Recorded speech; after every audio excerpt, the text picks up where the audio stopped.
এই প্রথমবার আমি এই টাইপের পাঞ্জাবি বানাবো। এটা শর্ট কুর্তা বা শর্ট পাঞ্জাবিও বলতে পারো। এর সামনে আবার পকেটও আছে। হঠাৎ আমার বাপি এই পাঞ্জাবিটা নিয়ে হাজির, বললো একটু সময় করে বানিয়ে দিস, কাকু বলেছে। কাকু যদি আমায় বলতো অবশ্যই মানা করে দিতাম, সত্যি আমার সময় নেই।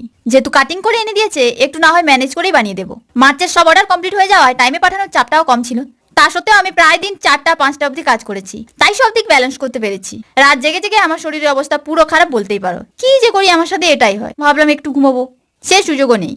কি যে করে সময় চলে যায় আমি নিজেও বুঝতে পারি না। আমি নিজেও চাই 12টায় ঘুমিয়ে 6টায় উঠে কাজ করব। কত চেষ্টা করেছি, কিছুতেই পারি না।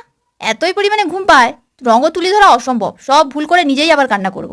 এ কি করলাম আমি, সচ মে কই মিল যায় ইয়ার। আমার এই বদ রোগটাকে বের করে যেন একটা ভালো অভ্যেসে পরিণত করে।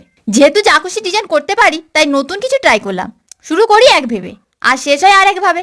এখানেও পরে এই ডিজাইনটা করে দিয়েছি। আমার মা বলছে ডিজাইনটা তো দারুণ। তোমাদের কেমন লেগেছে জানিও। দেখা হচ্ছে কালকে।